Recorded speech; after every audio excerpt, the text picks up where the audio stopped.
Salam sejahtera, salam saudara yang dikasihi Tuhan.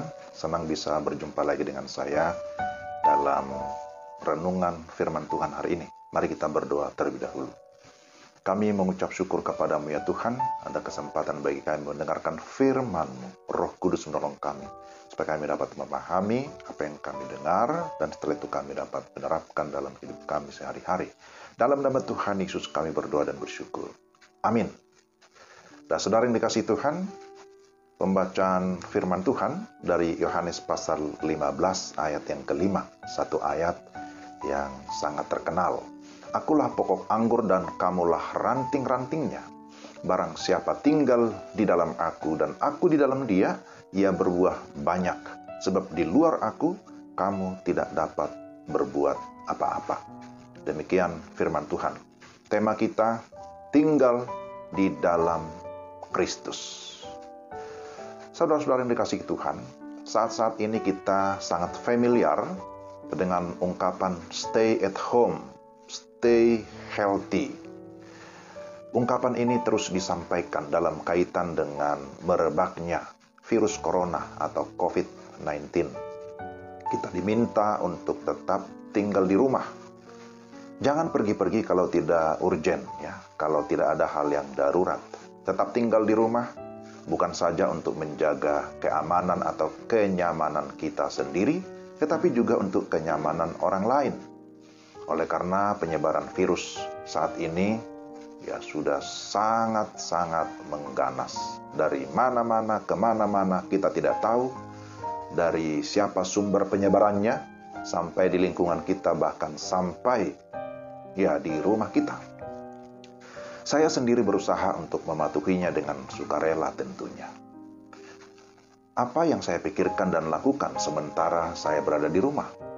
Salah satu yang terpenting adalah tetap tinggal di dalam Kristus atau tetap terhubung dengan Kristus. Maka melalui tema ini kita dapat belajar beberapa hal penting. Pertama, bagaimana kita dapat tinggal di dalam Kristus? Kehidupan orang percaya digambarkan seperti ranting-ranting yang berada pada pokok anggur. Ranting akan hidup jika tetap menempel atau berada pada pokok anggur. Dan Yesus sendiri menyatakan bahwa dialah pokok anggur itu. Dan tentu saja orang-orang percaya adalah ranting-rantingnya. Gambaran ini menunjukkan adanya hubungan yang menyatu. Ada persekutuan yang tidak terpisahkan satu dengan yang lain. Kapan hal itu terjadi? Tentu hal itu terjadi ketika seseorang sudah bertobat dan mengalami kelahiran baru secara rohani, yang ditandai dengan percaya dan menerima Yesus Kristus sebagai Tuhan dan Juru Selamat secara pribadi di dalam hatinya. Orang percaya akan memperoleh jaminan keselamatan, yaitu kehidupan kekal.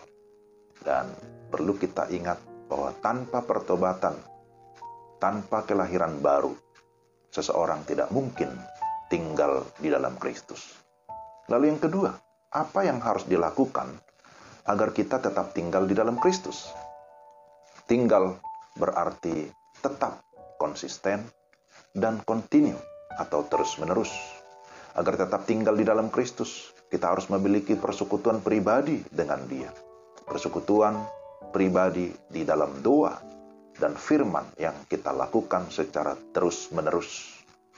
Di dalam 1 Yohanes 2 ayat 6 disebutkan barang siapa mengatakan bahwa ia ada di dalam Dia, ia wajib hidup seperti Kristus telah hidup.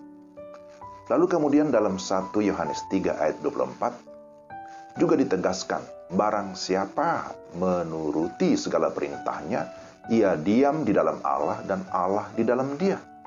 Dan demikianlah kita ketahui bahwa Allah ada di dalam kita, yaitu roh yang telah Ia karuniakan kepada kita. Demikian pun Rasul Paulus berkata, dan hidupku yang kuhidupi sekarang di dalam daging adalah hidup oleh iman dalam anak Allah, yaitu Yesus Kristus yang telah mengasihi aku dan menyerahkan dirinya untuk aku. Saudara bisa baca Galatia 2 ayat 20. Dan yang terakhir, yang ketiga, apa dampak tinggal di dalam Kristus? Pertama-tama, ketika kita tinggal di dalam Kristus, kita akan mengalami kekuatan baru tiap-tiap hari. Sehingga kita berani berkata seperti Paulus, segala perkara dapat kutanggung di dalam Dia yang memberi kekuatan kepadaku. Filipi 4 ayat 13. Kita membutuhkan kekuatan baru tiap-tiap saat. Kita membutuhkan imunitas tiap-tiap saat. Dan kita mendapatkannya di dalam Kristus. Kedua, ketika kita tinggal di dalam Kristus, maka kita akan berbuah banyak.